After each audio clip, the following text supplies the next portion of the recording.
Hello बच्चों, एक बार फिर से स्वागत है आपके अपने यूट्यूब चैनल पाठशाला की मस्ती में। हम फूड जो खाना की श्रृंखला में हम चल रहे हैं, हमने प्रोटीन्स बता चुके थे और क्या कार्बोहाइड्रेट बता चुके थे। अब चलते हैं विटामिन की तरफ, है ना। वो हम बता चुके थे, अब चलते हैं विटामिन की तरफ। तो विटामिन होते क्या है, कितने प्रकार की होती है, कहाँ काम आती है, इनकी कमी से क्या रोग होता है, ये सारी चीजें हम देखते हैं। चलो स्टार्ट करते हैं। विटामिन विटामिन वे पोषक तत्व हैं जो हमारे शरीर को कार्य करने और रोगों से लड़ने के लिए रोगों से लड़ने के लिए आवश्यक है। यानी हम जब विटामिन लेते हैं हमारे शरीर, तो इससे हम सही से कार्य कर पाते हैं और रोगों से सही लड़ पाते हैं ना। अच्छा, विटामिन हमारे शरीर में अपने आप नहीं बनाता हमारा शरीर विटामिन, ये हम जब खाना खाते हैं यानी हमको शरीर बाहर से विटामिन लेने पड़ते हैं। अच्छा, विटामिन दो प्रकार के होते हैं। विटामिन दो प्रकार होते हैं, है ना। जल में घुलनशील और वसा में घुलनशील। वसा में घुलनशील विटामिन है ADEK, इसको आप याद कर सकते हो, एडेक, ADEK एडेक। और जल में घुलनशील है B और C, या वसा में घुलनशील और ये जल में घुलनशील। इस तरीके से हम लोग विटामिन को देख सकते हैं। चलो आगे देखा, विटामिन दो प्रकार की होती है, जल में घुलनशील विटामिन और वसा में घुलनशील विटामिन। अब इन्हीं विटामिनों के बारे में पूरी जानकारी हम प्राप्त करेंगे एक एक करके। क्या विटामिन के कार्य, बीमारी, घटक क्या क्या है। विटामिन ए का रासायनिक नाम है रेटिनॉल, और ये कार्य क्या है इसका, ये हमारी हड्डियों और मांसपेशियों को मजबूत बनाता है। अगर हम उचित मात्रा में विटामिन ए लेते हैं तो हमारी हड्डी और मांसपेशी मजबूत बनती है। और कैल्शियम की मात्रा को नियंत्रित करता है, हमारे शरीर में कैल्शियम की मात्रा को नियंत्रित करता है विटामिन ए। बीमारी से क्या होती है, रतौंधी रोग या नाइट ब्लाइंडनेस जिसको बोलते हैं, रतौंधी रोग इससे हमको होता है। घटक ये कहाँ से मिलता है हमको, दूध है, अंडा है, पनीर है, हरी सब्जियां है। टोटल मात्रा में कह सके, अगर दूध लेते तो हमको बहुत सारे विटामिन उससे मिल जाती है। इस तरीके से ये विटामिन ए कंप्लीट होता है। अब देखते हैं अगली विटामिन, विटामिन बी। हम विटामिन बी ये बहुत प्रकार की होती है, तो पहले इनको एक नाम देख लें, फिर उसके बाद देखते हैं। देखो विटामिन B1 का रासायनिक नाम है थायमिन। विटामिन B2 का रासायनिक नाम है राइबोफ्लेविन। विटामिन B3 का रासायनिक नाम है नियासिन।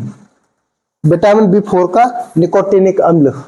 B5 का पेंटोथेनिक एसिड। B6 का पाइरिडॉक्सिन। B7 का वायोटीन। B9 का फोलिक एसिड। फोलिक एसिड आपको कहां से मिलता है, आयरन कहां से मिलता है, पालक से आपको मिल जाता है। B12 का है साइनोकोबालामिन। ये आपके विटामिन है। ये विटामिन के आप रासायनिक नाम याद कर लेना, क्योंकि ये प्रतियोगिता परीक्षा में बहुत ज्यादा आते हैं। ओके, चलो आगे देखते हैं। अब विटामिन बी के कार्य देखेंगे, है ना, कहां से मिलते हैं ये चीज देखेंगे, और इनकी कमी से कौन से रोग होते हैं। अब हम लोग देखते हैं विटामिन बी के कार्य। टोटल संपूर्ण कार्य देख लेते हैं। देखो, सबसे पहला है रक्त की मात्रा पर नियंत्रण और रक्त दाब का नियंत्रण, यानी जिसमें ब्लड हाई प्रेशर या ब्लड लो प्रेशर होता है, वो आपको विटामिन बी पे ही नियंत्रण करता है। त्वचा की रक्षा करना, त्वचा की हमारी क्या करता है, स्किन की एक रक्षा करता है, प्रोटीन लेयर का निर्माण करता है। और सब बालों की वृद्धि करना, हमारे बाल की वृद्धि अच्छे से हो पाती है अगर सही विटामिन लेते हैं तो। और मस्तिष्क को कार्य करवाना, मस्तिष्क को अच्छे तरीके से ये कार्य भी करवाता है विटामिन बी। तो हम लोग इसको लेते कैसे, जैसे आपने मेडिकल की दुकान पे देखा होगा vitamin B complex. B complex में ये होता है, विटामिन जितनी विटामिन होती है वो आपको A to Z सारी उसमें मिल जाती है ना। और जिसको बोल सकते हैं मल्टी विटामिन।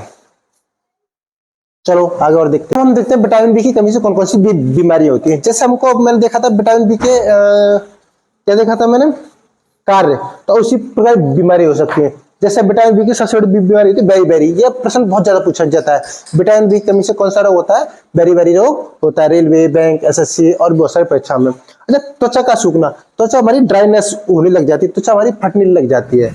और बालों का झड़ना, अगर विटामिन बी की कमी होगी तो बाल भी हमारे झड़ना स्टार्ट हो जाते हैं। आपने देखा होगा बहुत सारे लोगों के बाल बहुत तेजी से झड़ना लगते हैं, ये मतलब उनका यह है विटामिन की कमी है, यानी विटामिन बी की कमी है। और मस्तिष्क का ठीक से कार्य न करना, जैसे मैंने बताया था विटामिन बी मस्तिष्क को ठीक से काम करवाता है। अगर विटामिन बी कॉम्प्लेक्स उसको सही नहीं मिलते, विटामिन सही नहीं मिलते, तो मस्तिष्क भी ठीक से उसका कार्य नहीं करता है। और क्या है, डायरिया व एनीमिया भी हो सकते हैं। ये सारे आपके विटामिन बी की कमी से होने वाले रोग है। अब देखते हैं विटामिन बी हमको कहां से मिल सकता है, इसके मुख्य घटक कौन कौन से हैं। अब हम देखते हैं विटामिन बी हमको मिलती कहां से है। अंडा, दूध, हरी सब्जी, सोयाबीन, सूरजमुखी का तेल, इनसे हमको विटामिन मिलती है। और कह सकते दूध, दूध से तो सबसे अच्छी हमको विटामिन मिलती है। चलो, तो ये विटामिन बी आपका कंप्लीट हुआ है ना। और भी आपको कोई विटामिन बी संबंधित हो तो वो आप हमसे कमेंट में पूछ सकते हो। अब विटामिन बी के बाद देखते हैं विटामिन सी। विटामिन सी का रासायनिक नाम होता है एस्कॉर्बिक एसिड। इसका मेन कार्य क्या है? ये त्वचा के लिए बहुत ज्यादा लाभदायक है, त्वचा को चमकदार बनाता है और शरीर की कोशिकाओं की टूट फूट की मरम्मत भी करता है। जो हमारे शरीर में दिन भर में जो कोशिका टूट फूटती है उसकी अच्छे तरीके से मरम्मत भी करता है। अच्छा, बीमारी क्या हो सकती है? बीमारी इससे स्कर्वी रोग होगा, जैसे हमारे मसूड़ों का फूलना, मसूड़ों में से खून आना, ये सब स्कर्वी रोग के लक्षण है। घटक कहाँ कहाँ से मिलता है? ये खट्टे फल से मिलता है, यानी नींबू, संतरा और आपके आम, इनसे अच्छे तरीके से विटामिन सी मिलता है। और मिर्च में भी विटामिन सी मिलता है ना। तो सारे विटामिन सी के प्रकार हैं। जैसे एक बच्चे से पूछा हमने कि भैया क्या विटामिन सी कौन सी उसमें फल में मिलता है, तो उसने बताया कि मिर्च। तो ये मिर्च खा के हम लोग क्या करते हैं? सी सी सी, है ना। तो उसने ये बताया। तो वैसे ठीक है, ये विटामिन सी मिर्च में भी मिलता है। चलो आगे देखते हैं विटामिन। अब देखते हैं हम विटामिन डी। विटामिन डी का रासायनिक नाम है कैल्सीफेरॉल। कैल्सीफेरॉल, ये इनके रासायनिक नाम जरूर अच्छे से याद कर लेना एक बार।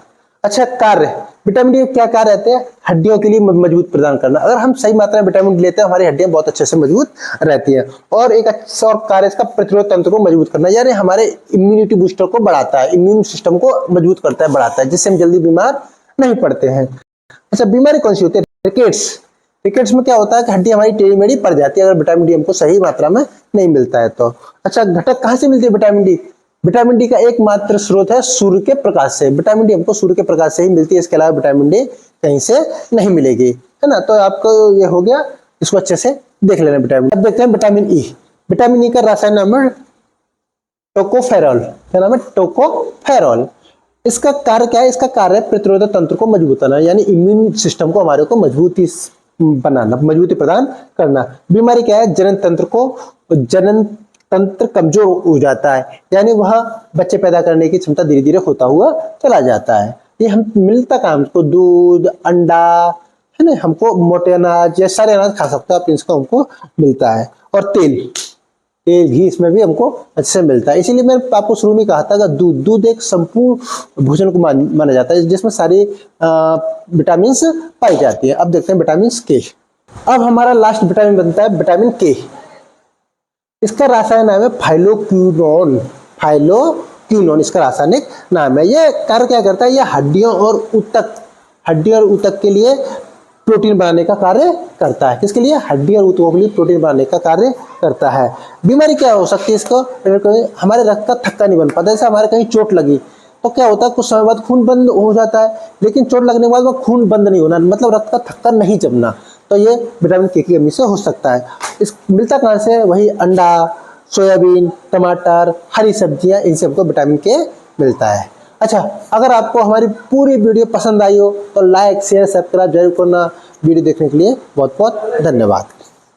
अब आपको नेक्स्ट वीडियो में खनिज लवण के बारे में चर्चा करेंगे, क्योंकि हम लोग फूड खाने से संबंधित चर्चा कर रहे हैं। तो अब नेक्स्ट टॉपिक होगा हमारा खनिज लवण।